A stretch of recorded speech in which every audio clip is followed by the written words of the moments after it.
Subscribe करें PO office work channel को और घंटी के निशान को भी दबाएं। नमस्कार करता हूं। सबसे पहले तो सभी को और स्वागत करता हूं आपके अपने YouTube channel PO office work पर। आज देखिए जिस टॉपिक पे हम बात करने जा रहे हैं वो टॉपिक आपने थंबनेल में देख लिया होगा। वो टॉपिक है बजट। देखिए अभी क्या है कि अभी हमें बजट के फॉर्मेट, बजट की एक्सेल शीट और बजट से संबंधित विभिन्न प्रकार के जो दस्तावेज है वो तैयार करने हैं और बजट कैंप हमारे सीबीओ कार्यालय में आयोजित किया जाएगा और प्रत्येक विद्यालय को एक डेट दी जाएगी और उस डेट को उस विद्यालय के कार्मिक को, एलडीसी को वहाँ उपस्थित होना है और वो बजट से संबंधित प्रपत्र हैं और जो भी आय व्यय का विवरण है और राजकोष से निकाला हुआ व्यय का विवरण, स्वीकृत पदों की संख्या, ये सभी चीज़ें वहाँ आपको देनी पड़ेंगी। तो उससे कंप्लीट उसकी जानकारी इस वीडियो में आपको मिलेगी। अगर आपको बजट से संबंधित कन्फ्यूजन है और आप बजट तैयार कर रहे हो तो 1% भी 0.1% भी कन्फ्यूजन है तो वो आपके इस वीडियो देखते ही दूर हो जाएगा, ये मैं कहता हूँ आपको। तो आइए बिना देरी के वीडियो शुरू करते हैं और सबसे पहले जानकारी करते हैं कि बजट जब आप देने जाओ तो आपको क्या क्या चीज़ें साथ में मांगी जाएंगी। तो आइए शुरू करते हैं। सबसे पहले देखिए PDF फाइल मैंने बनाई है। अब देखिए इसको मैं थोड़ा सा एक बार एडजस्ट कर लेता हूँ आप लोगों के हिसाब से ताकि हमें एक साथ ये दिख जाए। देखिए सबसे पहले बात करते हैं कि बजट में क्या क्या चीज़ें आपसे मांगी जाएंगी और क्या क्या चीज़ें आपको पूर्व तैयारी में कर लेनी है। और ये कम से कम भी 5 दिन आप मान के चलो कि 5 दिन आप तैयारी करेंगे बजट की, तब जाके आपका बजट मध्यवार तैयार करना है। तो क्या होता है देखिए जैसे 7 हेड थे तो 7 हेडों का पूरा अलग अलग सारी सूचनाएं सब कुछ निकालना, तो इन सब में थोड़ा टाइम लगेगा। तो टाइमली ये कम से कम 5-6 दिन 7 दिन पहले ही आप इस सब चीज़ों को करना शुरू कर दें। तो देखिए सबसे पहला क्या है, आपसे बजट में मांगी जाएगी स्वीकृत पदों की सूचना। स्वीकृत पदों की सूचना का मतलब, अब देखिए स्वीकृत पदों की सूचना 2 तरह से निकलेगी। जो माध्यमिक विद्यालय और उच्च माध्यमिक विद्यालय उनमें कितने स्वीकृत पद हैं, जैसे सेकंड ग्रेड टीचर के कितने स्वीकृत हैं, व्याख्याता के कितने हैं, प्रिंसिपल के कितने पद स्वीकृत हैं और थर्ड ग्रेड के कितने स्वीकृत हैं, इन सब पदों की सूचना माध्यमिक और उच्च माध्यमिक विद्यालयों की तो मिलेगी आपको IFMS पे। अभी मैं बता दूंगा कैसे निकालते हैं। और जो PS और UPS स्कूल, जो PS UPS स्कूल की सूचनाएं भी PO को ही इनका बजट तैयार करना है, तो इसलिए PS और UPS की सूचनाएं वो आपको मिलेगी स्वीकृत पदों की सालादर्पण से। ये दोनों चीजें अलग अलग जगह से होंगी। विस्तृत जानकारी अभी ये पूरे पॉइंट बताने के बाद एक एक पॉइंट के विस्तार से जानकारी आपको दी जाएगी। 2 नंबर देखिए IFMS से बजट आवंटन व आय व्यय का विवरण निकालना। तो 2 नंबर चीज आपकी ये है कि IFMS की साइट पे आप जाएंगे और वहां से आय व्यय का विवरण निकालेंगे, जैसा कि एज यूजुअल हर महीने अपन निकालते हैं सैलरी बनाते टाइम। फिर भी किसी को नहीं ध्यान है तो मैं पूरी जानकारी इसकी दे दूंगा। IFMS की साइट पे जाके निकालना, ये पूरे साल का निकल जाएगा और ये 2019-20 का भी निकालना है और 20-21 का भी निकालना है। तो 20-21 का तो ये जुलाई तक का ही निकलेगा आपके। तीसरा देखिए, कई सीबीओ कार्यालय में मांगते हैं, कई में नहीं मांगते, राजकोष से व्यय का विवरण निकालना। तो राजकोष से आपका जो भी खर्चा हुआ है अब तक का वो पूरा विवरण आपके आ जाएगा। चौथा देखिए क्या है, प्रपत्र। अब ये प्रपत्र हैं एक्सेल शीट में दिए हुए हैं, तो ये एक्सेल शीट में मैं प्रपत्र आपको दिखा दूंगा, वो भी मध्यवार तैयार करने हैं। 5 नंबर देखिए, फीस का चालान। जो TC और प्रवेश से संबंधित जो फीस है उस फीस का चालान या तो आपने बनवा लिया होगा, नहीं बनाया तो वो बना ले, क्योंकि वो चालान भी बजट के साथ लगेगा। चालान कैसे बनाते हैं वो भी अगर आपको ध्यान नहीं तो उसके ऊपर भी एक वीडियो मैं बना दूंगा, कमेंट में बता दें। E-ग्रास की साइट पे वो चालान बन जाएगा। और अगर आपके बनाया हुआ है चालान तो एज यूजुअल आपको उसको बजट फॉर्मेट मतलब बजट के साथ लगाना पड़ेगा। अब देखिए बात करते हैं माह जुलाई के वेतन बिलों की इनर शीट। अब जितने भी हेड हैं आपके, जैसे मान लीजिए 7 हेड है, यहाँ कर्मचारियों की बात नहीं कर रहा मैं, हेड है तो 7 हेड है तो 7 हेडों के बिल पूरे नहीं ले जाने, केवल उनकी इनर शीट ले जानी, जिससे वो कंप्लीट डाटा उनको इनर शीट से मिल जाएगा। इनर शीट क्यों मंगवाते हैं, देखिए इनर शीट में किसी भी कर्मचारी का कंप्लीट डाटा होता है कि वो कितने लेवल पे चल रहा है, उसका बेसिक कितना है, DA कितना, ये सारी चीज़ें, ग्रोस कितना, नेट कितना, ये सब चीज़ें इनर शीट में होती है। आउटर और शेड्यूल आपको नहीं ले जाने, सिर्फ इनर शीट ले जानी है और बिल्कुल फाइलिंग अच्छी तरह से तैयार करके आपको बजट तैयार करना है। तो अब पॉइंट टू पॉइंट हम चलेंगे और हो सकता है कि आज के वीडियो में मैं पूरी जानकारी आपको नहीं दे पाऊँ। 6 पॉइंट हैं, बड़े पॉइंट हैं, तो जितने पॉइंट की आपको जानकारी आज दे पाऊँ मैं आज दे दूंगा और बाकी की अगले वीडियो में आपको मिल जाएगी। तो सबसे पहले वेरी फर्स्ट चलते हैं, स्वीकृत पदों की सूचना निकालना। तो स्वीकृत पदों की सूचना देखिए आपको पहले भी मैंने बताया था, माध्यमिक और उच्च माध्यमिक की निकलेगी IFMS से और बाकी की निकलेगी PS UPS की निकलेगी सालादर्पण से। तो दोनों की अपन चर्चा कर लेते हैं। सबसे पहले मैं आपको माध्यमिक और उच्च माध्यमिक में स्वीकृत पदों की सूचना कैसे निकालते हैं उसके ऊपर चर्चा कर लेते हैं। तो चलिए फर्स्ट पॉइंट है, तो स्वीकृत पदों की सूचना, मान लीजिए आप माध्यमिक या उच्च माध्यमिक विद्यालय निकाल रहे हैं, तो आप क्या करेंगे, गूगल क्रोम पर जाएंगे सबसे पहले, या कोई भी ब्राउज़र आप खोलेंगे।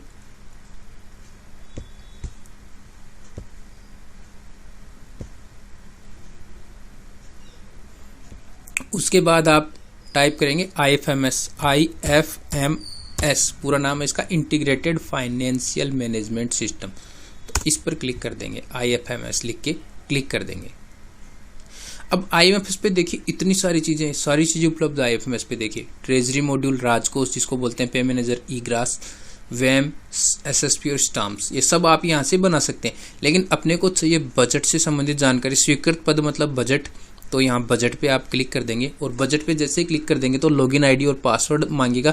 ये लॉगिन आईडी और पासवर्ड साथियों इसके फिक्स हैं। लॉगिन आईडी तो है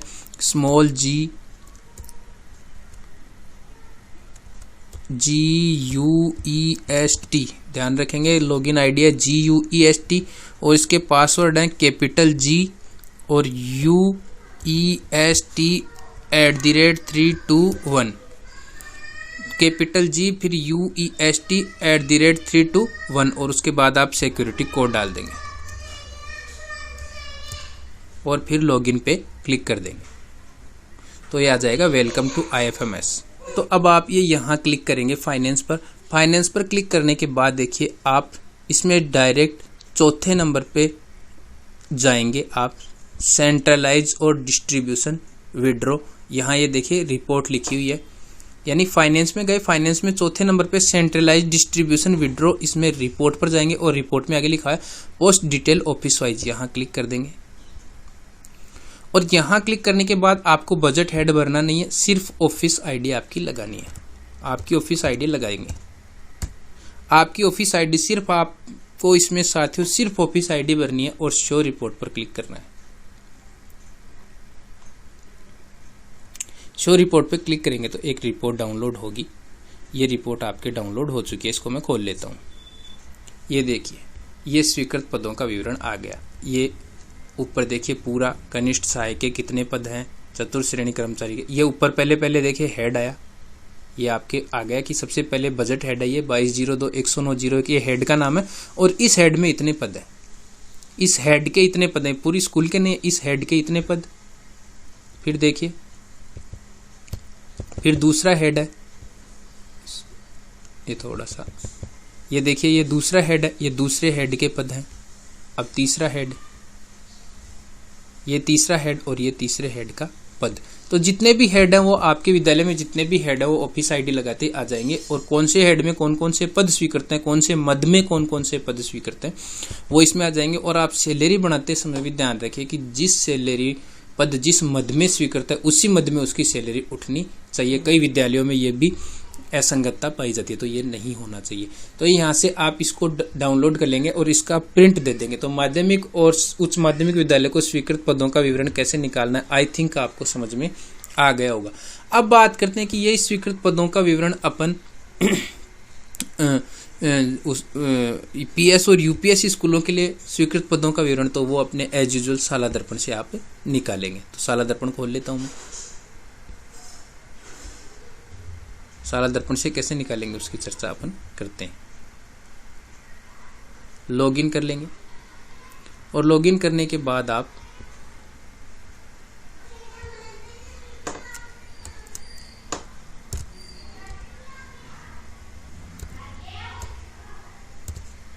और लॉगिन पर क्लिक कर देंगे।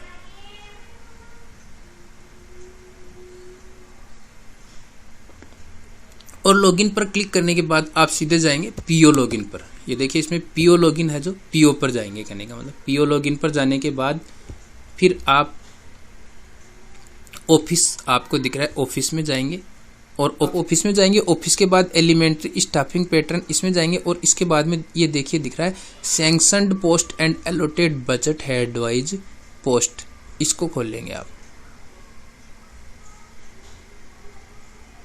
और इसको खोलेंगे तो इस तरह का आपको दिखाई देगा।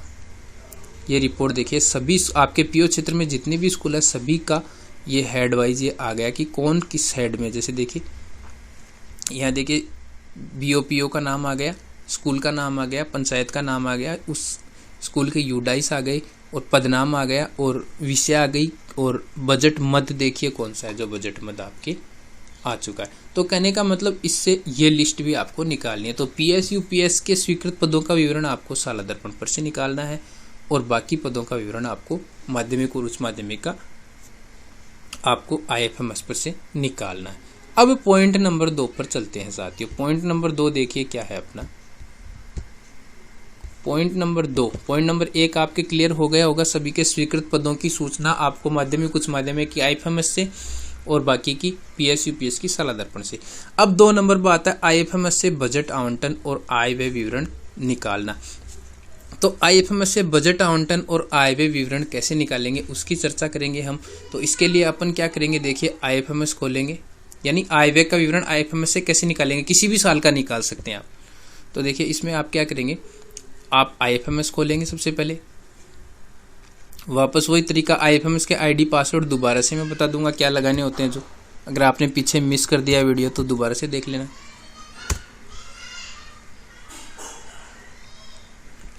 अब आईएफएमएस पे आप जाएंगे बजट पर और बजट पर जाने के बाद देखिए लॉगिन आईडी मैंने बताई थी GUEST स्मॉल में GUEST और पासवर्ड लगाएंगे कैपिटल में G और फिर स्मॉल में UEST और @321 ऐसे लगाना आपको। कैपिटल में G फिर स्मॉल में UEST @321 यानी गेस्ट @321 जिसमें G बड़ा। और अब आप कैप्चा लगा देंगे ध्यान से बिल्कुल और उसके बाद लॉगिन कर देंगे। तो लॉगिन करेंगे तो आईएफएमएस खुल गया। अब पहले हमने स्वीकृत पदों का विवरण निकाला था, अब हम निकाल रहे हैं आय व्यय का विवरण। तो इसमें देखिए आपको 2 नंबर पर जाएंगे बजट डिस्ट्रीब्यूशन, और बजट डिस्ट्रीब्यूशन में रिपोर्ट आएंगे और रिपोर्ट में यह latest budget balance in passbook format, इसको खोल लेंगे। और इसको खोलने के बाद आप सबसे पहले सेलेक्ट करेंगे फाइनेंशियल ईयर, जिस भी ईयर का आपको निकालना है। बजट निकालते समय मैं आपको बता दूं 19-20 और 20-21 का आय व्यय विवरण आपसे मांगेंगे, तो मैं 19-20 का निकालना आपको बता देता हूं। तो 19-20 पर क्लिक कर दिया और 19-20 पर क्लिक करने के बाद आप ऑफिस आईडी इंटर कर देंगे और उसके बाद आप लेंगे समरी विथ एक्सपेंडिचर, इस पर क्लिक करेंगे और इस पर क्लिक करने के बाद आप बजट हेड लगा देंगे। तो बजट हेड मैं लगा देता हूं, यहां आपको बजट हेड लगाना पड़ेगा। ये बजट हेड लगाने में उसके अलावा कुछ नहीं भरना। इसमें भी देखिए 3 चीजें, वर्ष, आईडी और बजट हेड, और शो रिपोर्ट पर क्लिक कर देंगे।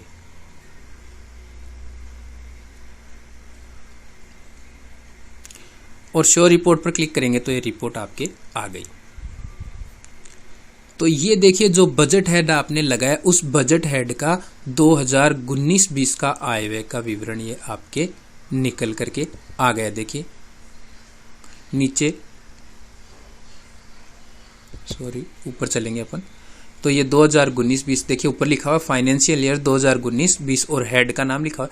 तो ऐसे आय व्यय के विवरण आपको प्रत्येक हेड के निकालने हैं। 7 हेड है तो 7 आय व्यय के विवरण निकलेंगे 2019-20 के और 7 ही निकलेंगे 20-21 के। इस तरह से आपको आय व्यय के विवरण आईएफएमएस से निकालने हैं। जितने हेड हैं प्रत्येक हेड का आय व्यय का विवरण 2019-20 का भी और 2020-21 का भी। तो आशा करता हूँ 2 नंबर पॉइंट भी आपके समझ में आ गया होगा। अब चलते हैं 3 नंबर पॉइंट की तरफ। अब देखिए साथियों बात करते हैं 3 नंबर पॉइंट की। आज 3 ही नंबर पॉइंट तक इस वीडियो को मैं समझा पाऊंगा आपको, क्योंकि ये क्या है कि वीडियो बहुत ज़्यादा बड़ा हो जाएगा और चूंकि इम्पोर्टेंट चीज़ है इसलिए आपको 2 वीडियो के माध्यम से दूसरा वीडियो आपको कल मिल जाएगा। तो देखिए तीसरी चीज़ है राजकोष से व्यय का विवरण निकालना। राजकोष से व्यय का विवरण किस तरह से निकालते हैं देखिए उस पर चर्चा करते हैं। वही हम ब्राउजर लेंगे, गूगल क्रोम या कोई भी ब्राउजर आप ले सकते हो, जो भी आप फेवरेट आपका ब्राउजर है, और उसमें इस बार खोलेंगे आप राजकोष। यहाँ से सिर्फ व्यय का विवरण निकलेगा। देखिए आईएफएमएस पे तो अपन निकाला था आय और व्यय का, यानी आय कितनी हुई विद्यालय में और खर्च कितना हुआ वेतन पे या किसी भी चीज़ पे। इसमें सिर्फ खर्चे का विवरण निकलेगा। ये कई सीबीओ कार्यालय वाले मांगते हैं और कई नहीं मांगते। तो अगर आपसे मांगते हैं तो आप निकाल लेना मेरे बताए गए तरीके से। वेलकम टू राजकोष पर जाएंगे आप और देखिए इसमें यूजर आईडी और पासवर्ड दोनों ही गेस्ट होंगे, ये ध्यान रखिए। गेस्ट छोटा गेस्ट GUEST यानी छोटे GUEST और पासवर्ड भी छोटे GUEST। और उसके बाद आप कैप्चा लगा देंगे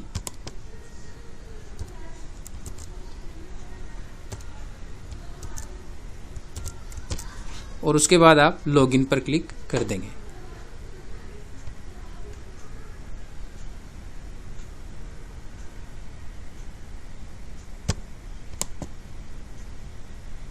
और लॉगिन पे जब आप क्लिक करेंगे तो ये इस तरह से खुल जाएगा। और उसके बाद आप ट्रांजैक्शन स्टेटस पे डीडीओ वाइज रिपोर्ट एक्सपेंडिचर वे की भी रिपोर्ट यहाँ से निकलेगी, आप इस पे क्लिक करेंगे।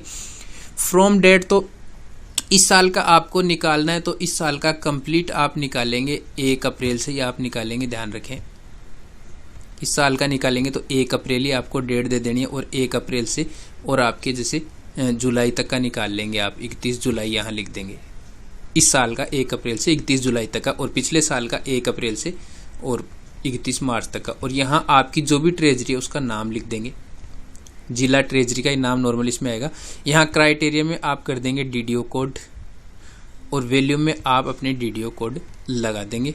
और यहाँ देखिए पीडीएफ सेलेक्ट कर देंगे, रिपोर्ट में पीडीएफ सेलेक्ट कर देंगे और सबमिट पर क्लिक कर देंगे तो पीडीएफ रिपोर्ट डाउनलोड हो जाएगी। कैसी होगी अभी मैं दिखाता हूँ आपको। ये देखिए इस तरह से खर्चे की आपकी रिपोर्ट, ये इस साल की पूरे खर्चे की रिपोर्ट हो गई 1 अप्रैल से लेकर 31/7 तक। एक ही हेड की हुई है, लेकिन ये ध्यान रखें ये इस साल की देखिए पूरी आपकी रिपोर्ट हो गई, सभी हेड की, प्रत्येक हेड की हो गई है, सभी हेड की रिपोर्ट आपके खर्चे की हो गई। अगर आपके सीबीओ कार्यालय वाले अगर हेड वाइज भी मांगे तो यहाँ आप बजट हेड वाइज भी इसको अलग अलग, जैसे बजट हेड वाइज तो यहाँ बजट हेड डाल के बजट हेड वाइज भी निकाल सकते हो अलग अलग, और एक साथ भी पूरे साल की आप निकाल सकते हो। तो जैसे भी आपसे सूचना मांगी जाए आप यहाँ से इसको निकाल लेंगे। तो ये राजकोषीय व्यय का विवरण, तो ये 3 चीजें मैंने आपके वीडियो आज के वीडियो में आपको बताई। अब चौथी चीज पे और देखते हैं, देखिए चौथी चीज क्या है, 5वीं चीज क्या है, 6ठी चीज क्या है। तो देखिए चौथी चीज जो है वो आपकी क्या है, चौथी चीज है प्रपत्र सारे तैयार करने। सबसे इंपॉर्टेंट चीज है, कल के वीडियो में बताऊंगा, क्योंकि आज का वीडियो वैसे भी लंबा हो जाएगा और आपको इंटरेस्ट नहीं आएगा और ये इंपॉर्टेंट चीज आपकी छूट जाएगी। फीस का चालान आपको पता ही है सभी को कैसे बनाना है, आपकी सभी के होगा, तो इसमें कोई ज़्यादा विशेष बताने वाली बात नहीं। और जुलाई के वेतन बिलों की इनर शीट तो वैसे भी आपको जो वेतन बिल है उनकी इनर शीट निकालनी है और लेकर के जानी है। तो इसमें मेन प्रपत्र भरने की बात है, वो कल की वीडियो में आपको पूरी डिटेल्ड चीज़ आपको बताऊंगा। कोई भी आपकी कंफ्यूज रह जाए तो आप कमेंट में प्लीज़ ज़रूर पूछ लेना, आज के वीडियो से संबंधित भी और आगे जो बताने वाला हूँ उससे संबंधित भी, ताकि आपको बजट में कोई भी दिक्कत नहीं हो। किसी भी प्रकार का 0.1% भी कंफ्यूज हो तो आप प्लीज़ ज़रूर कमेंट करें। आशा करता हूँ ये वीडियो आपको अच्छा लगा होगा, समझ में आया होगा। बजट पार्ट 1 बजट पार्ट 2 कल शाम को 5-6 बजे के लगभग मैं अपलोड कर दूंगा। पूरा वीडियो देखने के लिए बहुत बहुत धन्यवाद साथियों, थैंक यू। और